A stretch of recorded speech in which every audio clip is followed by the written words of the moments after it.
বিসমিল্লাহির রহমানির রহিম। নাহমাদুহু ওয়া নুসাল্লি আলা রাসূলিহিল কারীম, আম্মা বা'দ। ফাআউযু বিল্লাহি মিনাশ শাইতানির রাজীম। বিসমিল্লাহির রহমানির রহিম। কুল হাযিহি সাবিলি আদু ইলাল্লাহি আলা বাসীরাতিন আনা ওয়া মান ইত্তাবা'নি ওয়া সুবহানাল্লাহি ওয়া মা আনা মিনাল মুশরিকিন। সাদাকাল্লাহুল আযীম।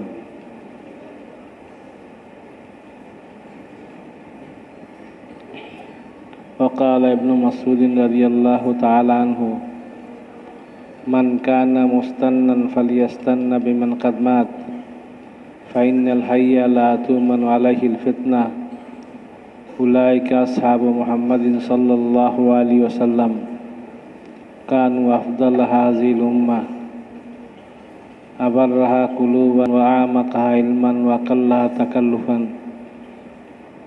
اختارهم الله تعالى لصحبة نبيه ولإقامة دينه فاعرفوا لهم فضلهم واتبعوهم على آثارهم وتمسكوا بما استطعتم من أخلاقهم وسيرهم فإنهم كانوا على الهدى المستقيم.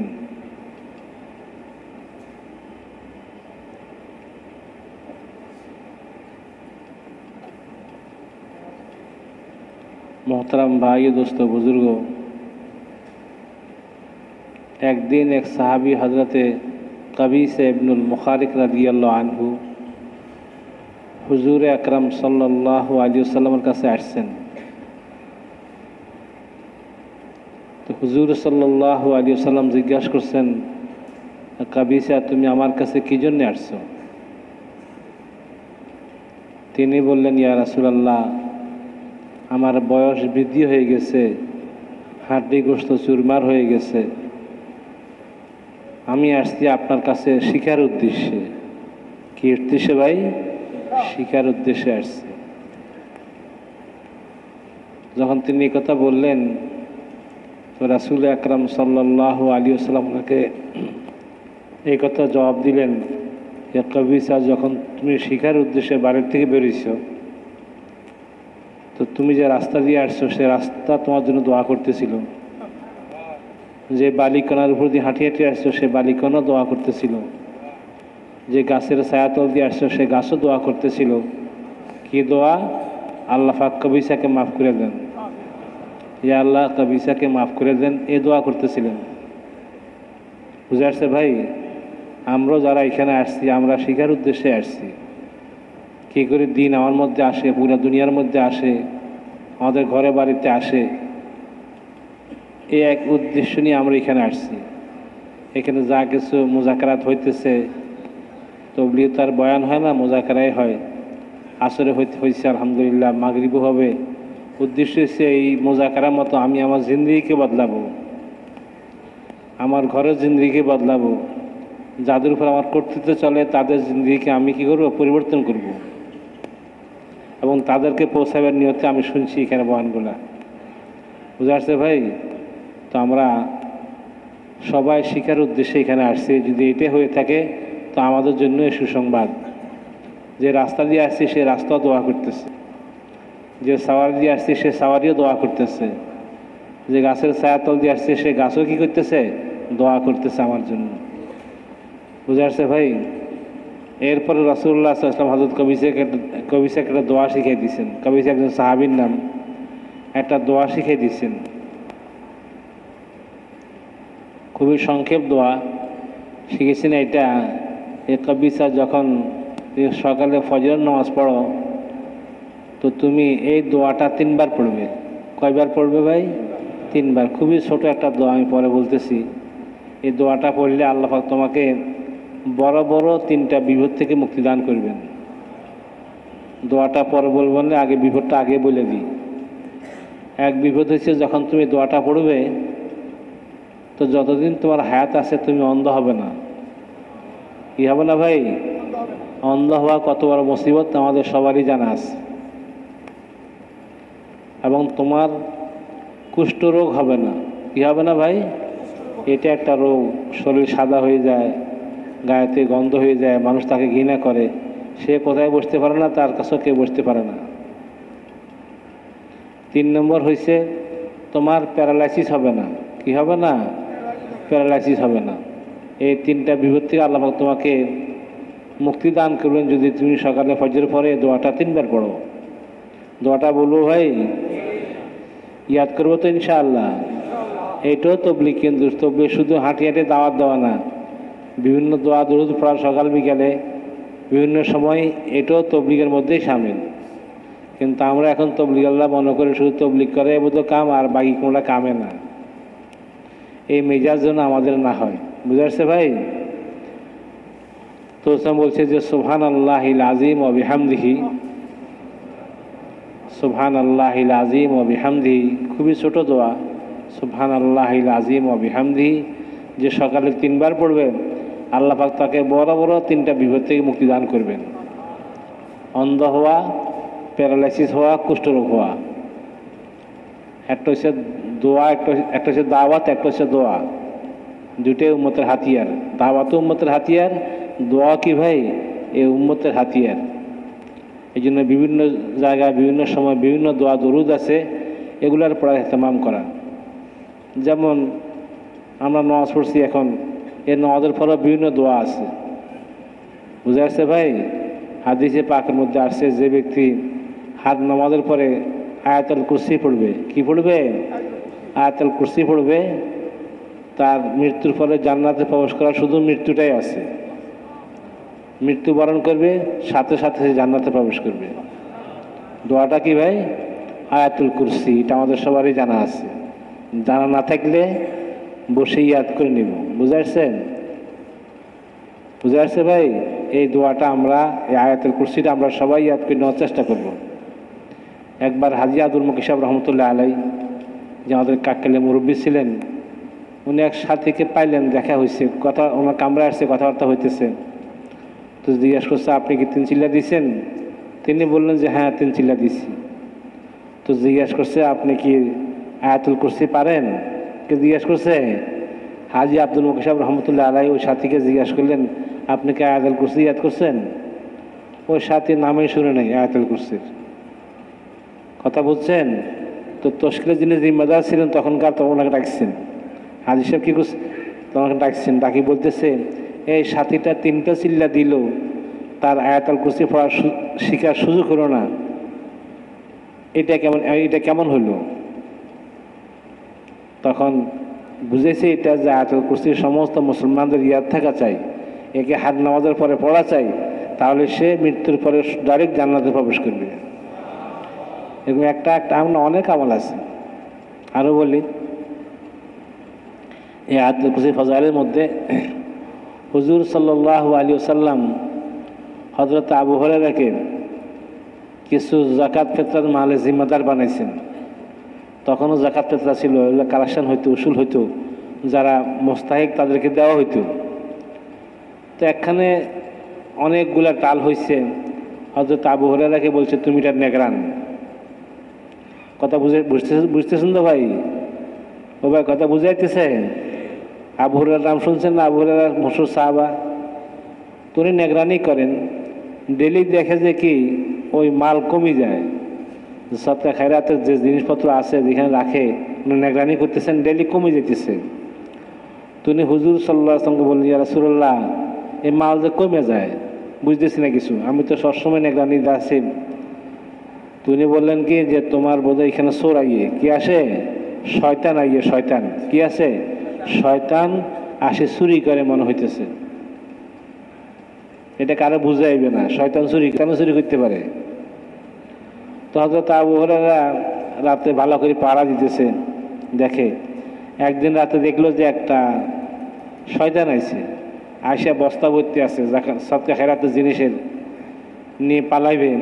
উনি তার হাত ভালো করে শক্ত করে ধরছেন যে তুমি ডেলি আসে চুরি করো এখানে, আমি তোমাকে আজকে রাসূল আকরাম সাল্লাল্লাহু আলাইহি ওয়াসাল্লামের কাছে নিয়ে যাব, তুমি কেন চুরি করো? তো সে অনেক নিজের দুঃখ প্রকাশ করলো, আমার ছেলে সন্তান বেশি, আমি গরিব মানুষ, একটু নেই। তো ডেলি বললো আমি আর নেব, ধরছে তো ছাড়বে না, আর নিব না, আজকে শেষ নেওয়া।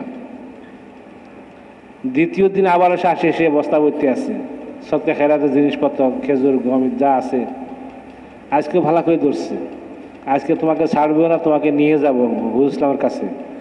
সে আবার নিজের ওজর পেশ করছে, উনি ছাড়িয়ে দিচ্ছেন।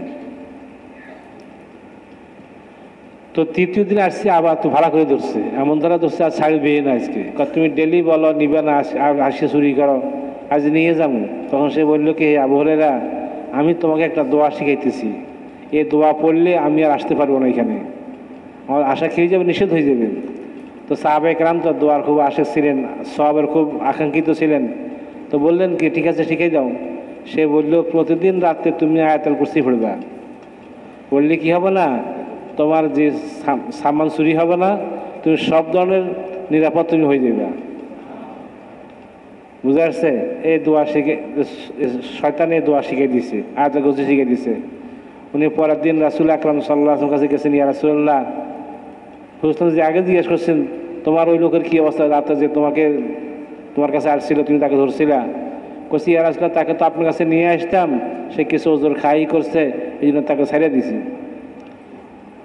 কেন ছাড়ছি? এই জন্য ছাড়ছে, সে একটা দোয়া শিখে দিছে আমাকে। কি শিখেছে? দোয়া।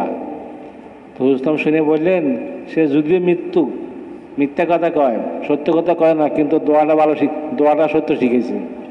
কি কইছে? সত্য দোয়া শিখেছে, কিন্তু সে যদিও মৃত্যু। কোনটা ভাই? আয়াতুল কুরসি রাতে যখন সে পড়বে, শোয়ার সময় তার পুরা ঘর নিরাপদ হয়ে যাবে। বুঝে আসছে? আর তো আছে, নামাজের পরে পড়লে মৃত্যুর পরে ডাইরেক্ট জান্নাত, কোনো মাঝখানে কি হবে না, বাধা হবে না। এরকম আরো বিভিন্ন সাহাবাত থেকে আছে। হযরত মুআয ইবনে জবল রাদিয়াল্লাহু আনহু, হায়াত সওয়ার মধ্যে আছে, ওনাকেও রাসূলুল্লাহ সাল্লাল্লাহু আলাইহি ওয়াসাল্লাম কিছু সদকা খেরাতের খেজুরের জিম্মাদার বানাইছেন নিগরানি করার জন্য। তো ডেলি দেখে সেখানেও কমে যায়। তুমি হুজুর সাল্লাল্লাহু আলাইহি ওয়াসাল্লাম বলেন, রাসূলুল্লাহ, যেটা জিম্মাদারি আমাকে দিয়েছেন ডেলি কমে যায়।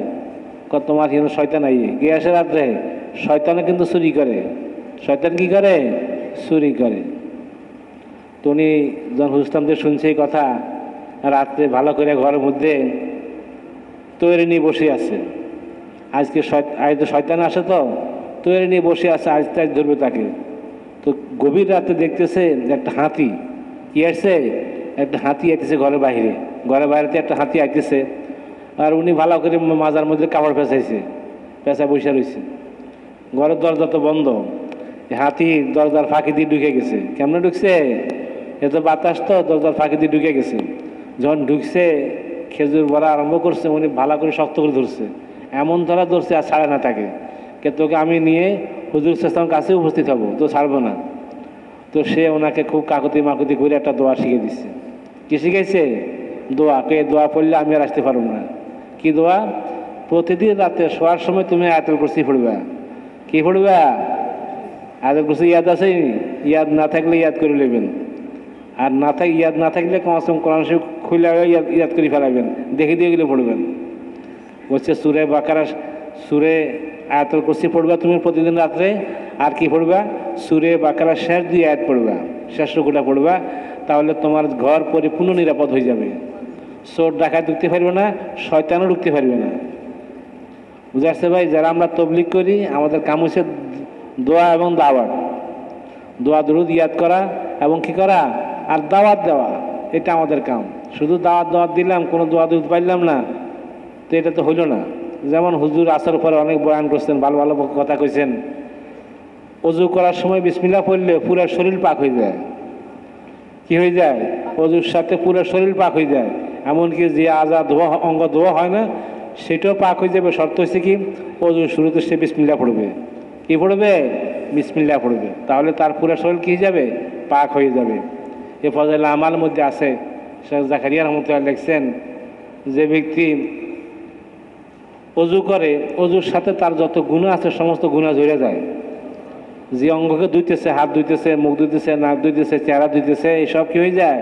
এই সমস্ত অঙ্গের যে গুনাহ হয়েছে, সবগুলা গুনাহ কি হয়ে যায়? পানির সাথে ঝরে পড়ে যায়। অজুর সময় কথা বলাও নিষেধ। শুধু কথা না, কেউ সালাম দিলে সালামের জবাব দেওয়া নিষেধ। কে বলে সালাম দিছে তার জবাব দেওয়া কি নিষেধ। ওই সময় বিসমিল্লাহ পড়ে অজু শুরু করেন, তা আপনার পুরো শরীর পাক হয়ে গেছে। বুঝে আসছে ভাই? বুঝেন না বোধ কথা ভালো করে? এক তো অজু বিসমিল্লাহ পড়েন নাই, আমরা অজু করছেন, তো যে অঙ্গ ধুইছেন শুধু সে অঙ্গের গুণে মাফ হবে। আর বিসমিল্লাহ পড়লে পুরা শরীরের ভিতর বাইরে সব পাক হয়ে যাবে। এগুলো শিখতে হবে, এগুলো আমল। এগুলো কি ভাই? তা আবু হানিফা রহমতুল্লাহ অজু করলে কে বুঝতে পারতেন তার এই অজুর দ্বারা কোন গুণা ধরতেছে। বুঝে আসছে ভাই? এই জন্য অজুর সময় খুব এদিক সেদিক কথাবার্তা না বলা চাই, সুন্দর করে অজু করা চাই এবং অজুর মধ্যে দোয়াও পড়া চাই। কি পড়া চাই ভাই? আল্লাহুম্মা জাআলনি মিনাত তাওয়াবিন ওয়া জাআলনি মিনাল মুতাতাহহিরিন। বুঝছেন? তো আমরাও চেষ্টা করবো এগুলা পড়ার জন্য, আমল করার জন্য। আল্লাহ পাক সবাইকে তৌফিক দান করুন। এমনই ভাইয়া দোস্ত বুজুর্গ, দোয়া দরুদের কোনো শেষ নাই, অনেক। হযরত আবু দারদা রাদিয়াল্লাহু আনহুকে হুজুর সাল্লাল্লাহু আলাইহি ওয়াসাল্লাম একটা দোয়া শিখেছেন। কি শিখেছেন? যে দোয়া শিখেছেন, বলছেন এই কথা, তুমি সকালে পড়বা, বিকাল পর্যন্ত তুমি পরিপূর্ণ নিরাপদ হয়ে যাইবা।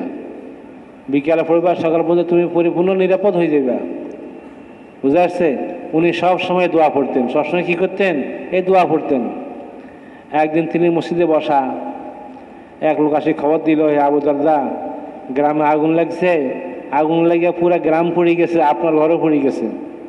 উনি একজনের সাথে বসে আছেন, বলছেন না, হইতেই পারে না, আমার ঘর পড়বে। একবার দুইবার তৃতীয় ব্যক্তি আসি খবর দিয়েছে, আবু দারদা, গ্রামে তো আগুন ধরছে, ঠিকই আছে, আপনার ঘর পর্যন্ত এসে আগুন নিভে গেছে। তখন তিনি বললেন যে হ্যাঁ, আমি তো সকালবেলা ওই দোয়া পড়ে বেরিয়েছি, যে দোয়া আমি রাসূল আকরাম সাল্লাল্লাহু আলাইহি ওয়াসাল্লাম থেকে শিখছি। যখন পড়ছি সন্ধ্যা পর্যন্ত আমার ঘরে কোনো বিপদ আসতেই পারে না। বুঝছেন ভাই?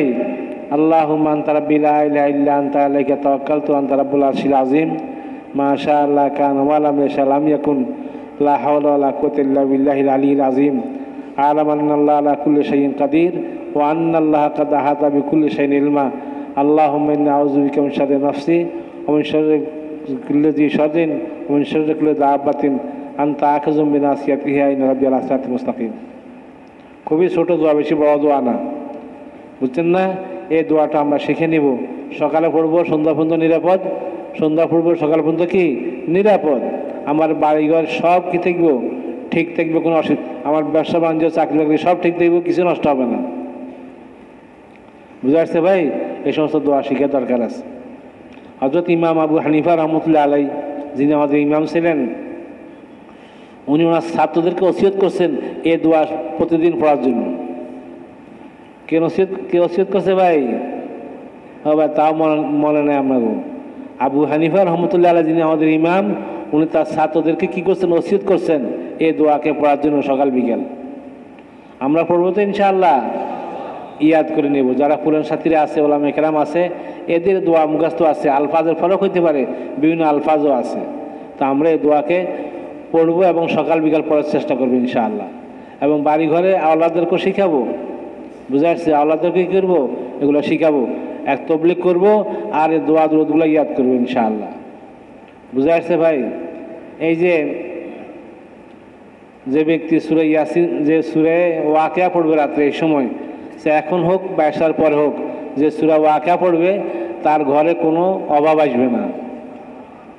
আমরা তো অভাব দূর করার জন্য কত কামাই রোজগার করতেছি, কত পয়সা করে কামাইতেছি, ব্যাংক ব্যালেন্স করতেছি, কিন্তু আপনার সূরা ওয়াকিয়া পড়ার অভ্যস্ত হন ইনশাআল্লাহ, দেখবেন আপনার ঘরে কোনো অভাব আসবে না। ওই কথা বুঝছেন?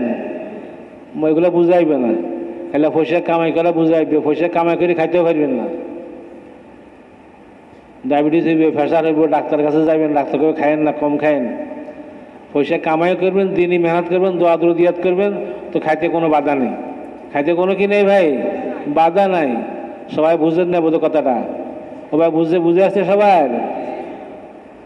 এই জন্য বলতেছি, আমলওয়ালা জিন্দগি বানান। আমলওয়ালা, মেহনত করা আর আমল করা, এবং এই আমলগুলো আবার অপরকে দাওয়াত দেওয়া। যে যেটা শিখতেছেন এটা নিজের ঘর বাড়িতে শিখান, বাচ্চাদেরকে শিখান, আহলিয়াকে শিখান, আত্মীয় স্বজনকে শিখান, জমাতে গিয়ে মানুষকে শিখান, পুরো উম্মতকে শিখান। এটাই উম্মতের দায়িত্ব। সে যা শিখছে এটা সবাইকে শিখানো, এটা তার কি দায়িত্ব। তাহলে আমল দুনিয়াতে বাকি থাকবে। আপনি নিজে নিজে শিখলেন, কাউকে শেখালেন না, তা আপনি মরে গেলে আপনাদের কেউ ফায়দা নিল না। উম্মতে মুহাম্মদের দায়িত্বের মধ্যে এটাও বড় দায়িত্ব। আমার মুহাম্মদ উম্মত, এটা আমাদের দায়িত্ব যে কি, যা নিজে করতেছি এটা পুরো উম্মতকে দাওয়াত দেওয়া, পুরো উম্মতকে এর উপরে উঠানো।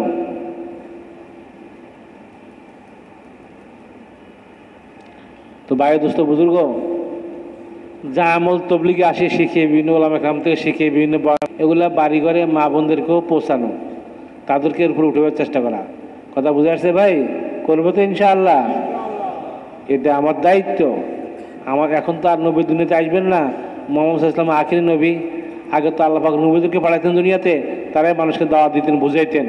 এখন নবুয়তের দরজা বন্ধ হয়ে গেছে, এখন সে নবী আর আসবে না কেমন পর্যন্ত। কেউ যদি নিজকে নবী বলে আখ্যায়িত করে তো সে মনল, ভালো মানুষ না, অনেক অসুবিধা মানুষ। এখন এটা আমাদের দায়িত্ব যে আমরা এটা উম্মতকে পৌঁছাবো। বুঝে আসছে? কী করবে? এটা সমস্ত উম্মতকে পৌঁছানো, এটা আমাদের দায়িত্ব। এটাই তবলিগ।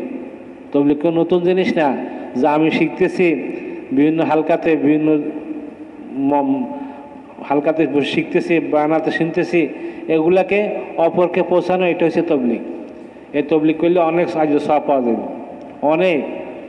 যে তবলিগ করলে আল্লাহ পাক যখন নবীদের দোয়াকে কবুল করছেন, আল্লাহ পাক আমার দোয়াকেও কবুল করে নেবেন। এটা আমাদের দায়িত্ব, নবুয়ত তোলার দায়িত্ব আমাদেরই।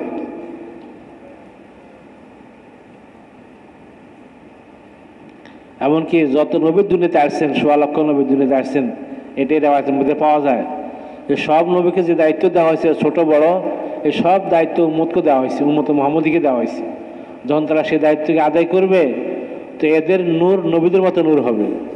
যে নবীরা মেহনত করে একটা আলো ময়দান মাহশরে হাসিল করবেন, তাদের পিছনে আলো হবে, এরকম উম্মত মুহাম্মদী যে মেহনত করবে, দাওয়াতে মেহনত করবে, তারও ময়দান মাহশরে এরকম আলো হবে। কোন নবীর পিছনে সূর্যের মতো আলো হবে, আপনার এই উম্মত মুহাম্মদীর পিছনে সূর্যের মতো আলো হবে, মেহনতের প্রভাবে। বুঝে আসছে ভাই? আর উম্মত যখন দাওয়াতে মেহনত করবে, আল্লাহ পাক তাদেরকে গায়েব থেকে সাহায্য করবেন। হযরত ইসুসার মতো লিখছেন, উম্মত যখন দাওয়াতের ময়দানে গিয়ে দোয়া করবে তো বনি ইসরাইলের নবীদের মতো আল্লাহ পাক তার দোয়াকে কবুল করে নেবে। যখন উম্মত কী করবে? দাওয়াতের ময়দানে গিয়ে মেহনত করবে, মেহনত করলে আল্লাহ পাক তারা যে দোয়া করবে, এ দোয়া বনি ইসরাইলদের নবীদের মতো কবুল হবে। নবীরা যে কোনো দোয়া করেন সেটা কি হয় না, সেটা পাশ হয়ে যায় আল্লাহ দরবারে, এটা অগ্রাহ্য হয় না। ঠিক আমরা যে দোয়া করবো ময়দানের মধ্যে, দাওয়াতের ময়দানে যে দোয়া করব, এটাকেও আল্লাহ পাক কবুল করে নেবেন। বুঝে আসছে ভাই? এই জন্য কী দাওয়াত দিব? কি এ দাওয়াত হচ্ছে ইমানের দাওয়াত। ইমানের আলোচনা বর্তমানে খুবই কম আছে।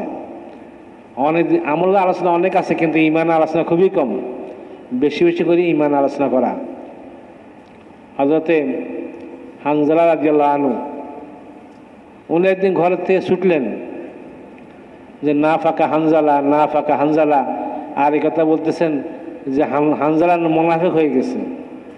রাস্তা হয়তো আবু বকর লোক দেখা, কি অবস্থা? আমি মুনাফিক হয়ে গেছি।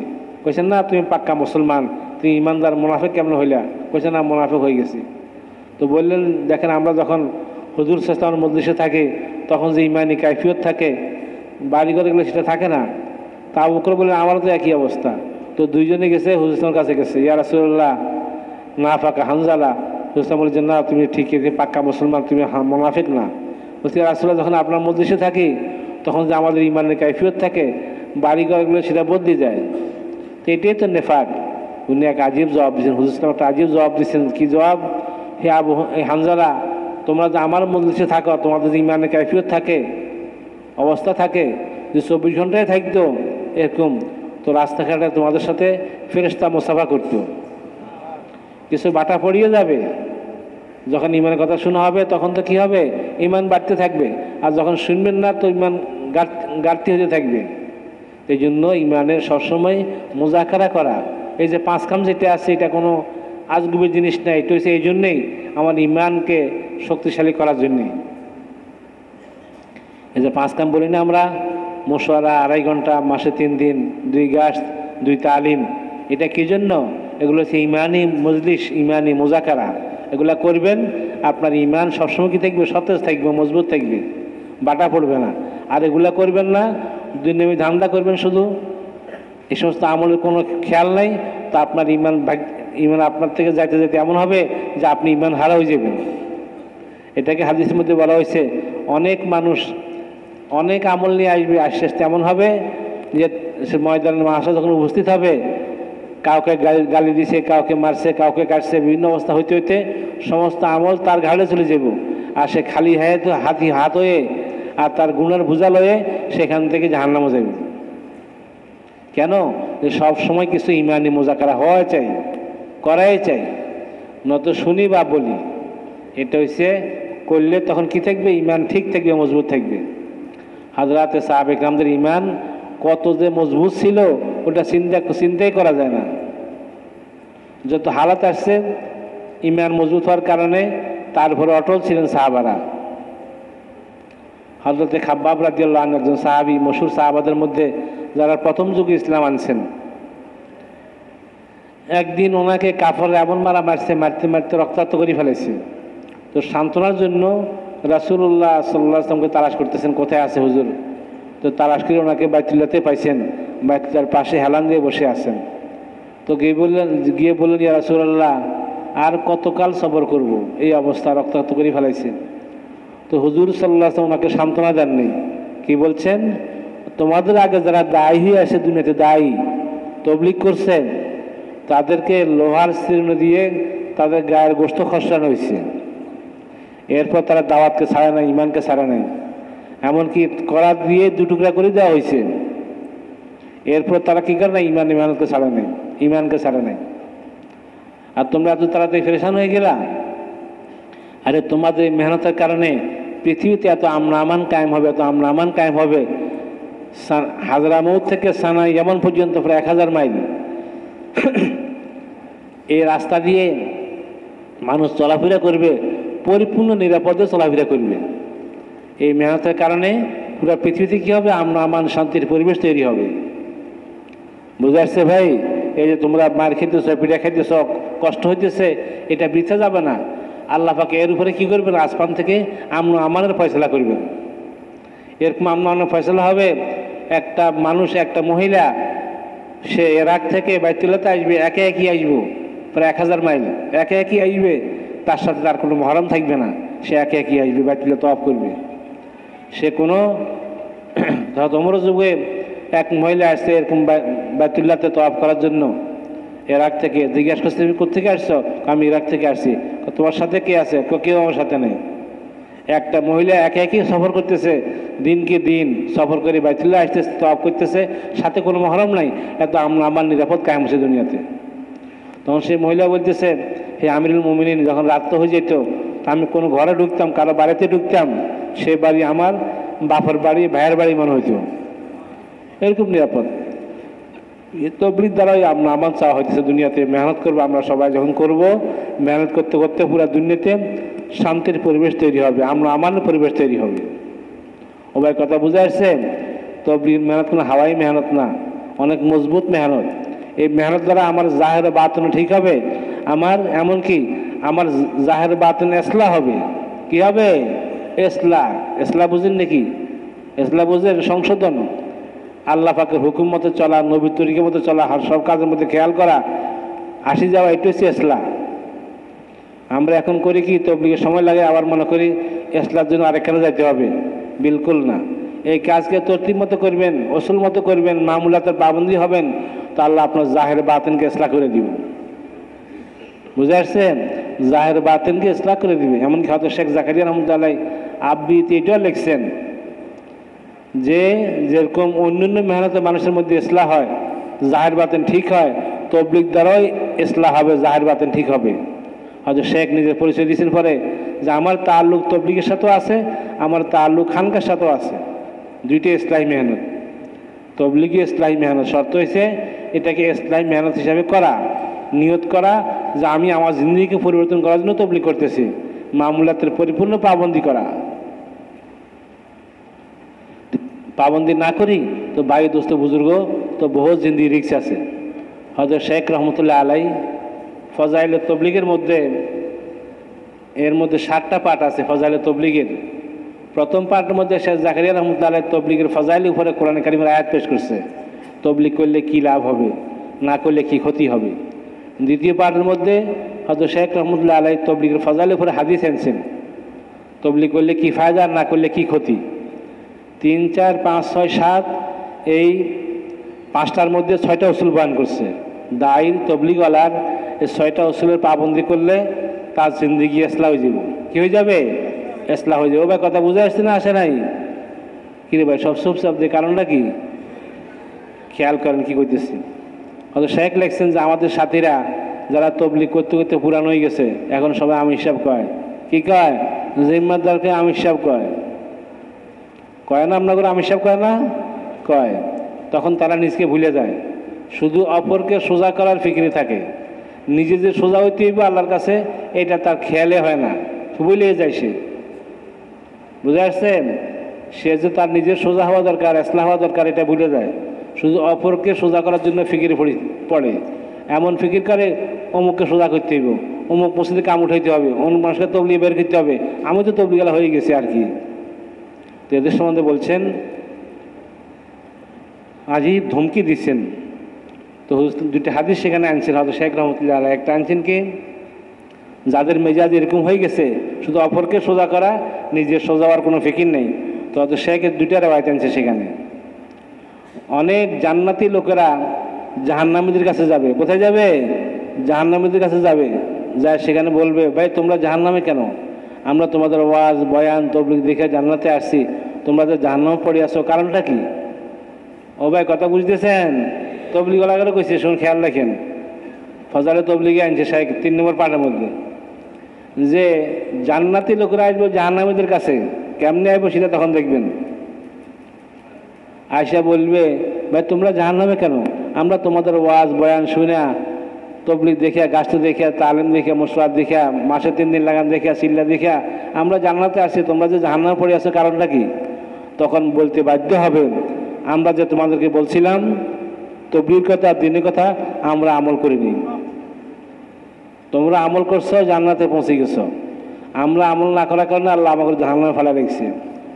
কত হাজার কোটি বছর জ্বলতেও জাহান্নামে, এর কোনো হদ্দ হিসাব নেই। এই কাদেরকে কইছে?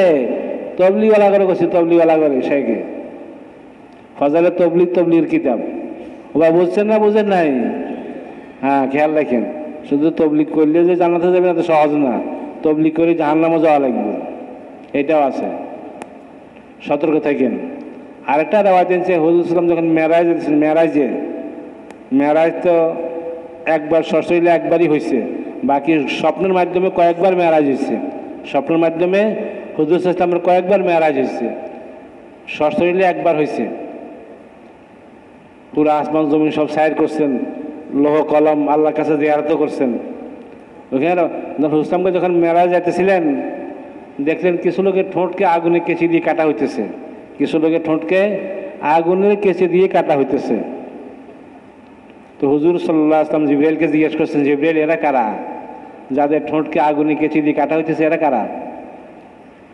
তো জিবরাইল বললেন, ইয়া রাসূলুল্লাহ, এরা সব আপনার উম্মতের ওয়াইজিন, মুকাররিন, তবলিগওয়ালা। কারা? যারা ওয়াজ করে, তবলিগ করে, এরা ভালো ভালো বয়ান করে, সুন্দর সুন্দর কথা কয়, তাদের কথা শুনে বহুত মানুষ জান্নাতে পৌঁছে গেছে। এরা নিজেরা আমল করে নাই, আমল না করার কারণে তাদের ঠোঁটকে আগুনে কেঁচি দিয়ে কাটা হইতেছে। ওবার কথা বুঝে আসছে নি? কারে কইছে? তবলিগওয়ালা করে কইছে। খেয়াল রাখেন ভালো করে। এই জন্য যা তবলিগ দাওয়াত দিতেছি নিজে আমলের মধ্যে আনতে হবে এটাকে, তাও সেটা আসল তবলিগ। শুধু মুখে বললাম তো কাম হয়েছে, কিছুই হবে না। মুখের সাথে পুরো শরীর কি হইতে হবে? জড়িত হইতে হবে। বুঝে আসছে? খেললে মুখে বললে হবে না। এখন তো মানুষ মুখে কত ওয়াজ করে, গুলিস্তান যারা দেখবেন, আরই বললা যে বয়ান করতেছে আপনি যাবতীয় পয়সা খুলে দিয়ে দিবেন। তো তবলিগ হয়েছে আমলের নাম, শুধু কথার নাম তবলিগ না। কি ভাই? আমলের নাম। আমল সে জিंदगी बनती है, जन्नत भी जहन्नम भी, ये खाक ये अपनी फितरत में ना नूरी है ना नारी। আমল দ্বারা মানুষের জিন্দগি বনে, এই শরীর না জান্নাতিও না জাহান্নামিও না। যদি জান্নাতের আমল করে জান্নাতে যাইব, আর জাহান্নামের আমল করলে জাহান্নামে যাইব। আসলে হচ্ছে কি ভাই? আমল দ্বারা ইমান বাড়ে। যেখানে আল্লাহ পাক ইমানের কথা বলছেন সেখানে আমলের কথা বলছেন, যেখানে ইমানের কথা বলছে আমলের কথা বলছে। আমল দ্বারা কি হয়? ইমান বাড়তে থাকে।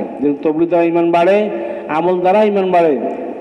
ওয়াইজা তুলিয়াত আলাইহিম আয়াতু যাদাতুহুম ঈমানা, যখন কোরআন শরীফ তেলাওয়াত করা হয় তার ইমান বাড়তে থাকে। শুধু কোরআন শরীফ না, যত দিনই কাজ আছে তরতিব মতে করবে তার ইমান বাড়তে থাকবে। আমরা যে বয়ান শুনতেছি এখন, এর দ্বারা আমাদের ইমান বাড়তে থাকবে। ভাই কথা বুঝে আসছেন? তো ইমান বাড়াইতেছে আসল জিনিস। হযরতে সাহাবা কিরামদের ইমান ছিল পাহাড়ের মতো মজবুত ছিল, পাহাড়ের মতো। ওদের আল্লাহর ভয় ছাড়া কোনো ভয় দিলে ছিল না। কিতাবে লেখা আছে ইরানিরা মুসলমানদের সাথে যুদ্ধ করার জন্য 22 লাখ জমা হয়েছে। কয় লাখ কইছি? 22 লক্ষ ইরানি জমা হয়েছে মুসলমানদেরকে উৎখাত করে দিয়ে। মুসলমানরা তাদের লগে মোকাবেলা করতে গেছে। মুসলমান মানুষ 30 না 35 হাজার মাত্র মুসলমান, এবং 30,000 হাতি নিছে, হাতি সাদা হাতি নিছে।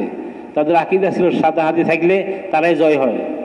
আর সাদ ইবনে আবি ওয়াক্কাসকে তাশকিল করা হয়েছে, উনি আমিরে জামাত। এই 22,000 মোকাবেলা মাত্র 30-35 হাজার। কয়েক ঘন্টার মধ্যে পুরা ময়দান খালি হয়ে গেছে। কি হয়ে গেছে? পুরা ময়দান খালি হয়ে গেছে। তো পৃথিবীর সবচেয়ে বড় শক্তিশালী যে ছিল রুস্তম, তাদের সেই মাযহাবের রুস্তম আসছে মোকাবেলার জন্য। তো রুস্তম রাত্রে সিআইডি পাঠাইছে মুসলমানদের জামাতের কাছে। সিআইডি পাঠাইছে, এরা কী কাজগুলো করে দেখি আসো। তো রুস্তম যখন সিআইডি পাঠাইছে মুসলমানদের জমাতে, সে সিআইডি রিপোর্ট দিছে এদেরকে এরা কিছু করে না, শুধু কি করে দেখছেন? ফুরসান ফিন নাহার ও রহবান ফিল লাইল। রহবান ফিল লাইল, ফুরসান ফিন নাহার। রাতেরা মুসলার মধ্যে দাঁড়ায় থাকে, সারাটা নামাজ পড়ে। কি করে? নামাজ পড়ে। আর দিনে ঘোড়ার উপরে সাওয়ার থাকে, দিনকে কায়েম করার জন্য প্রস্তুত যে কোনো মুহূর্তে। এটাই দেখছি, আর কিছু দেখি নেই। এটাই দেখলাম সিআইডি 22 লক্ষ লোক একখানে জমা হয়েছে, মুসলমান 30-35 হাজার। আর রিপোর্ট দিতেছে কি? কিছুই তো দেখলাম না, শুধু মুসলার মধ্যে দাঁড়ায় আছে আর দিনে ঘোড়ার মধ্যে সাওয়ার হয়েছে, আর কিছুই করে না। আবার জিজ্ঞেস করছে যে খায় কি? তা দেখছো কিছু? খাওয়া তো দেখিয়ে নেই। দেখলাম শোয়ার সময় নাকি একটা চষে, ঘুমোতে যখন উঠে তখন আবার একটা চষে দেখছি, এই দেখছি, খাওয়া দেখিনি। মানে মেসওয়াক করে। কি করে? মেসওয়াক করে। এই ইত্তেবায়ে সুন্নাত, আর কিছু দেখিনি। কিন্তু এই 30-35 হাজার 22 লক্ষকে ময়দান থেকে আউট করছে মাত্র কয়েক ঘন্টায়। বুঝে আসছে ভাই? এমনকি সেনাপতি তাদের যে রুস্তম, সে যে ভাগ্য ছিল, নদীর মধ্যে পড়ছে, এক সাহাবী তাকে সেখানে গিয়ে কতল করে দিচ্ছে, সেও ভাগতে পারে না। বয়স্ক বুজুর্গ বলার মাকসুদ দিচ্ছে এটা, আমরা যে তবলিগ করতেছি আমলিভাবে উঠতে হবে। আরেক যুদ্ধের কথা লেখা আছে, সিআইডি পাঠাইছেন। এরা কি করে? হেরাক্লিয়ার যখন যুদ্ধ হয়েছে হেরাক্লিয়ারের সাথে, তো মুসলমানদের জমাতে সিআইডি পাঠাইছে। রিপোর্ট নিল, এরা কী করে রাতে দেখি আসো দেখি। তো দেখলেন এরা সারা রাত কোরআন শরীফ তেলাওয়াত করে, জিকির করে, ইনসাফ করে, গাদ্দারি করে না, দুষ্টামি করে না, আপসের মধ্যে এইটাই করে। তো হেরাক্লিয়ার জিজ্ঞেস করছে, তোমরা হারিয়ে কেন গেলা? তোমরা বেশি, হেরা কম। তো একজন প্রাক্তন সেনাপতি বলতেছে, দেখেন হুজুর, তাদের মধ্যে কিছু ভালোই আছে, আমাদের মধ্যে খারাপই আছে। এই খারাপের কারণে আমরা হারিয়ে গেছি। আমরা চুরি করি, ডাকাতি করি, জানা করি, বেবিচারে লিপ্ত হই, আর তারা এর মধ্যে 100 ভালো। কেউ কারোর উপর জুলুম করে না, কারোর সাথে কোনো খারাপ ব্যবহার করে না, সবাই কী করে? আল্লাহর হুকুম মতো চলে, আল্লাহ পাকের রেজার কাম মতো, রেজার তালাশে আছে, আল্লাহ পাকের রাজি করার তালাশে আছে সবাই। এই জন্য তারা কামিয়াব, তোমরা হারিয়ে গেছো। আরও বিভিন্ন যুদ্ধের ঘটনা যে লেখা আছে সাহাবাদের আজিব। সবচেয়ে বড় কথা, আমরা তো সারা রাত ঘুমের মধ্যে কাটাই। সাহাবারা ময়দানে জিহাদের মধ্যে কী করতেন? জিকির করতেন, তেলাওয়াত করতেন, নামাজ পড়তেন। আমাদের আকাবুর রাহিমাহুল্লাহ যারা তালিম তবলিগের দুনিয়াতে কায়েম করছেন, তারাও এই মিজাজে ছিলেন। রহবান ও দিন ইন ফিল লায়ালি জামিউহা ওয়া ফুরসান ও মিজমারিল হুরুবি শাদীদাতি। রহবান ও দিন ইন ফিল লায়ালি জামিউহা ওয়া ফুরসান ও মিজমারিল হুরুবি শাদীদাতি। পুরো রাত্র আল্লাহ পাকের সামনে রাহেব হয়ে আছেন, মুসলমানদের দাঁড়ায় রয়েছেন আর কাঁদতেছেন আল্লাহর সামনে। বুঝে আসছেন? আর দিনের বেলায় দিনকে কায়েম করার জন্য ঘোড়ার পিঠে সাওয়ার আছেন, সবসময় প্রস্তুত আছেন। এ তালিম তবলিগ যারা কায়েম করেছেন দুনিয়াতে, এদের পূর্বপুরুষ না তারাই এই দেশে পৃথিবীর সবচেয়ে বড় সুপার পাওয়ার যারা, তাদের সাথে যুদ্ধ করছেন বন্দুক দিয়ে, এবং তাদেরকে হারাই দিয়েছেন। হারাই দিয়ে ইসলাম কায়েম করছেন দুনিয়ার মধ্যে পরিপূর্ণ। আল্লাহ পাকের পক্ষ থেকে ফয়সালা, এটা আবার উল্টে গেছে 3 মাস পরে। তো আল্লাহওয়ালা হইতে গেলে ভাই বুজুর্গ, দিনের জন্য মেহনত করতে হবে, কোরবানি দিতে হবে, রাত্রে উঠে কান্নাকাটি করতে হবে, দিনও মেহনত করতে হবে, এটা আমাদের কাম। বুঝা যাচ্ছে ভাই? তবলিগ আমরা খুব সহজ করে ফেলাইছি, গাছ করা তালিম করে এতটুকু শেষ মনে করছি। এরপরে কী করি আমরা নিজেরাই জানি। এমনি তবলিগ রসুলের মধ্যে হয়তো শেখ লিখছেন ফজলের তবলিগের 4 নম্বর পাঠের মধ্যে, আপসের সাথীরা কারো গিবত শেখায়ত করবে না, সবাই মিলেজুলে চলবে। কী করবে ভাই? নিজের সাথীদের গিবত শেখায়ত করবে না, তাদের কোনো দোষ ত্রুটিকে প্রকাশ করবে না, আর যত মুসলমান কারো দোষ ত্রুটিকে প্রকাশ করবে না। তাহলে আল্লাহ পাক ময়দান মাহশারে আমার দোষ ত্রুটিকে প্রকাশ করবেন না। আমি যদি মানুষের দোষ ত্রুটিকে চুপাই রাখি, কাউকে না বলি, তো আল্লাহ পাকের আমার দোষ ত্রুটিকে কী রাখবেন? চুপাই রাখবেন। এটা দায় 2 নম্বর গুণ, এটা দায়ের মধ্যে হওয়া চাই, যেটা মানুষের গিবত শেখায়ত করা চাই না। বুঝা আসছে? সবার কি আছে? তোবার সময় আছে। আমি মেহনত করলে যে সে তোবা করবে এত জরুরি না, এত সহজ না। আল্লাহ পাকের কাছে তোবার একটা সময় আছে, ওই সময় যখন আসবে সে তোবা করবে, ভালো হয়ে যাবে। এই জন্য তার জন্য দোয়া করা, চেষ্টা করা, মেহনত করা, এটাই হচ্ছে আমার কাম। বুঝে আসছে? সাথীর দোষ ত্রুটি কী করা যাবে না? আলোচনা করা যাবে না। সে তবলিগ করুক বা নাই করুক, মুসলমান, তার দোষ ত্রুটি আলোচনা করা যাবে না। তাহলে আল্লাহ পাক ময়দান মাহশারে আমাকে কী করবেন না? লজ্জিত করবেন না, আমার দোষ ত্রুটি মানুষের সামনে উঠে ধরবেন না। দায় এগুলো 2 নম্বর গুণ। 3 নম্বর গুণ দায়ের মধ্যে এটা হইতে হবে যে সে কথাবার্তা নরম রাখবে, মিষ্টি ভাষায় কথা বলবে। কি ভাষায়? কঠোর ভাষায় না, মিষ্টি ভাষায় কথাবার্তা বলবে, মানুষকে দাওয়াত দিবে, নরম ভাষায় দাওয়াত দিবে। ওইখানে আব্দুল শেখ রহমতুল্লাহ আলাই মামুনুর রশিদের ওয়াকা ইশারা করছেন। মামুনকে জানেন? যাদের বাপ দাদাদের হুকুমত এই দেশে একটা না 600 বছর ছিল, 600 বছর। যাদের বাপ দাদারা এই দেশে হুকুমত চালাইছে, যাদেরকে আব্বাসিয়া বলা হইতো, এদের থেকে হুকুমত তাতারিয়া নিয়ে নিছে। ইমামে মালিক রহমতুল্লাহ আলাই ইমাম মোহাম্মদ রহমতুল্লাহ ছাত্র ছিলেন।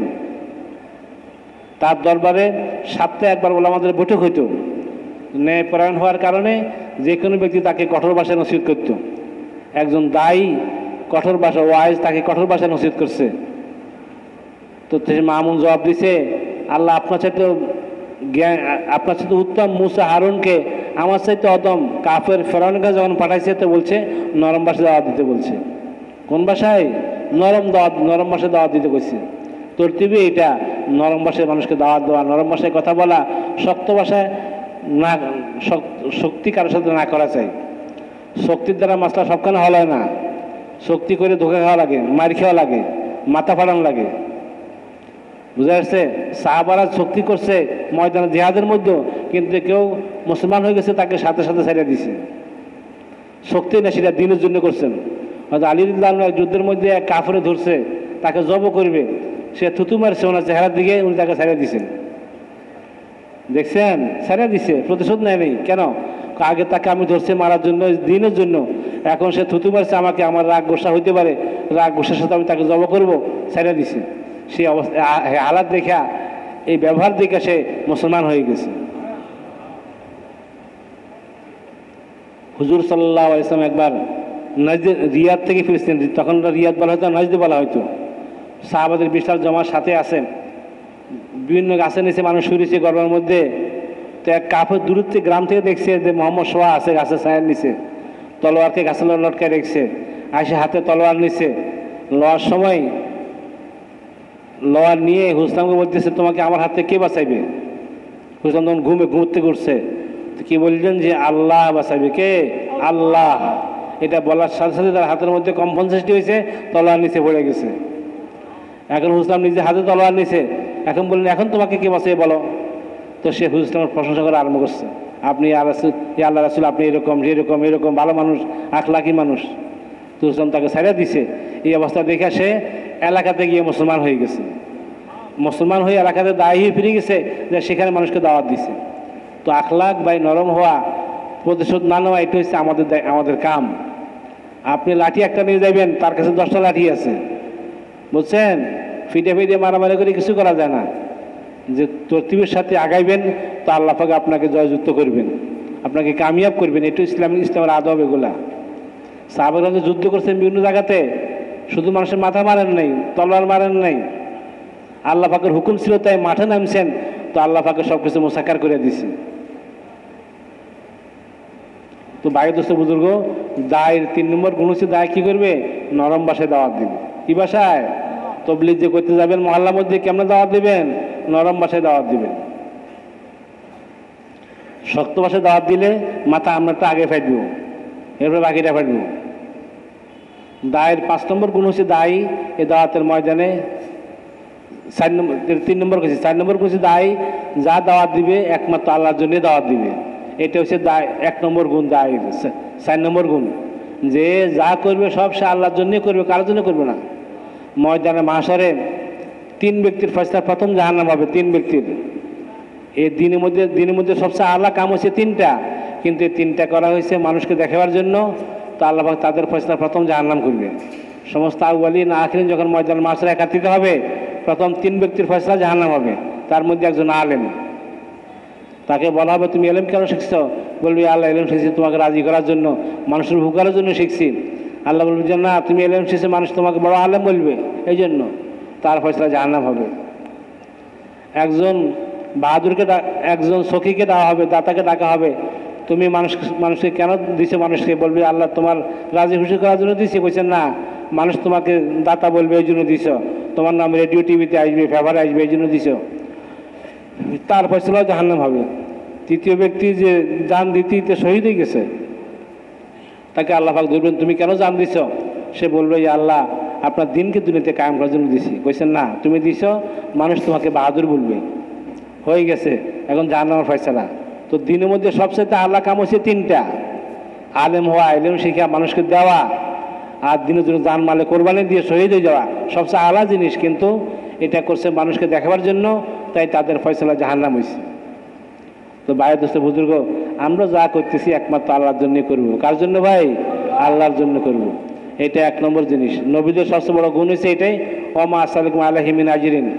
নবীরা যা মানুষকে বলতেন তারা কোনো আজর চাইতেন না, সমস্ত আজর আল্লাহ থেকে চাইতেন। বুঝে আসছে ভাই? খেয়াল করে যত কাজ করতেছি আল্লাহর জন্যই করব।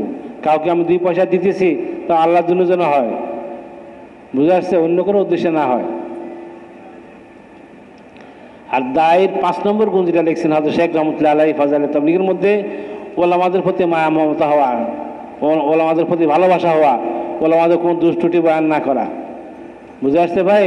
ওলামায়ে কেরামদের প্রতি সহানুভূতি হওয়া, তাদের দুষ্টুটি না ধরা, তাদের সোহবতে যাওয়া, তাদের সাথে গমখারি করা, এটা দায়ের 5 নম্বর গুণ। বুঝে আসছে ভাই? দায়ের 5 নম্বর গুণ ওলামাদের প্রতি। আমরা যে তবলীগ করতেছি ওলামায়ে কেরামদের পরামর্শ মতোই করতেছি, এর উপরে থাকবো টিকা। বুঝে আসছে? ইলিয়াস রহমতুল্লাহ তবলীগ কাম শুরু করছেন, তার একটা উদ্দেশ্য এটাও ছিল আওয়ামের সাথে ওলামাদের সম্পর্ক কায়েম হওয়া। ওনার একটা মাকসুদ এটাও ছিল। আলহামদুলিল্লাহ এটা এখন পুরো হয়েছে যে আমরা ওলামাদের পরামর্শ মতোই চলতেছি। আলহামদুলিল্লাহ ওলামাদের দুষ্টুটি যে বয়ান করবে, যে বলবে, তার কিন্তু ইমান হারা হয়ে যাওয়ার সম্ভাবনা আছে। কেবলাতে তার চেহারা ফিরে যাবে। বুঝে আসছে ভাই? আর দায় 6 নম্বর গুণ হয়েছে যারা আমাদের সুফিয়ে কেরাম আছেন আর উল্লাহ আছেন, তাদের সোহবতে যাওয়া, তাদের সোহবত থেকে ফায়দা নেওয়া, এটাও দায়ের 6 নম্বর গুণ। বুঝে আসছে ভাই? চেষ্টা করব এই গুণগুলো অর্জন করার জন্য। আমরা বেরিয়েছি তবলীগে, বুঝে আসছে? এই গুণ এইটা মেহনত করতে করতে আসবে, শুধু বললে আসবে না, পড়লে আসবে না, মাঠে বেরোয় মেহনত করতে করতে আল্লাহ পাক এই গুণগুলো আমাদেরকে দিয়ে দিবেন ইনশাআল্লাহ, কোনো সন্দেহ নেই। এই গুণগুলা ফজলে তাবলীগের মধ্যে শেখ জাকারিয়া রহমতুল্লাহ সাফ করে লিখছেন যে 3 নম্বর পাঠ থেকে 7 নম্বর পাঠ পর্যন্ত 5টা পাঠের মধ্যে 6টা গুণ বয়ান করছেন। তো ভাই দোস্ত বুজুর্গ, তবলীগ করতেছি আল্লাহর জন্য করি। কার জন্য ভাই? আল্লাহর জন্য। বৃষ্টি হইতেছে, ঘরে না বৈশা শখ বুঝতে চলে আসছে, আল্লাহর জন্যই আসছে।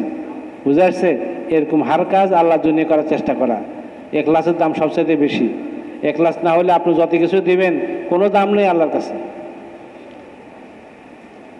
সাদাকাতের মধ্যে শেখ জাকারিয়া রহমতুল্লাহ কিছু ওয়াকিয়াত দেখছেন আজিব আজিব।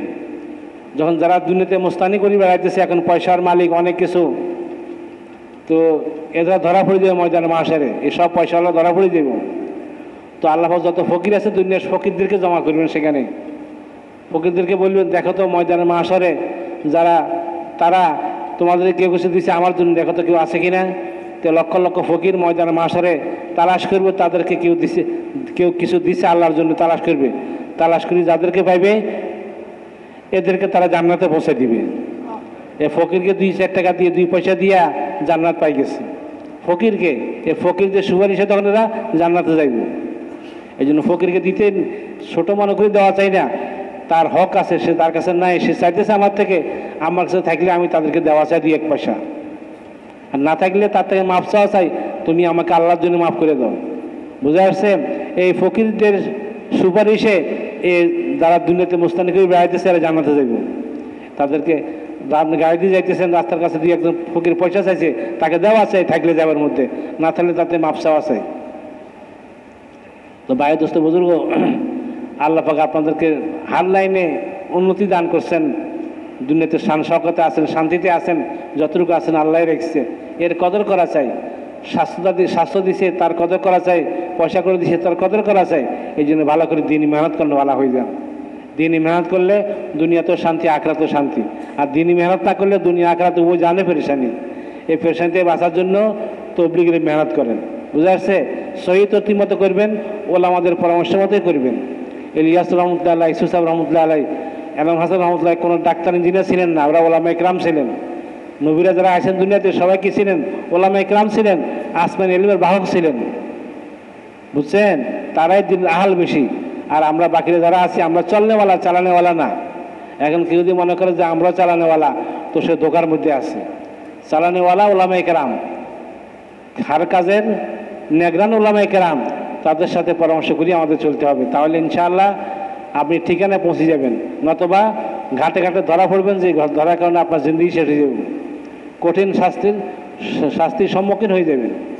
ও ভাই কথা বুঝে আসছেন তো? ভাই যে কথাগুলো হয়েছে আমরা বসে বসে মোজাকারা করি, আর যাদের আমাদের 3 ছিল এখনো হয়নি, আমরা এখন থেকে 3 ছিলের জন্য তৈরি হয়ে যাই ইনশাআল্লাহ।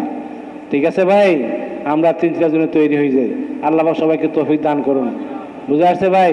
এই টঙ্গির দাম সমগ্র দুনিয়াতে আছে, দুনিয়ার সব জায়গায় টঙ্গিরে চিনে, বাংলাদেশকে নাও চিনে না কেউ, কিন্তু টঙ্গিরে সবাই চেনে।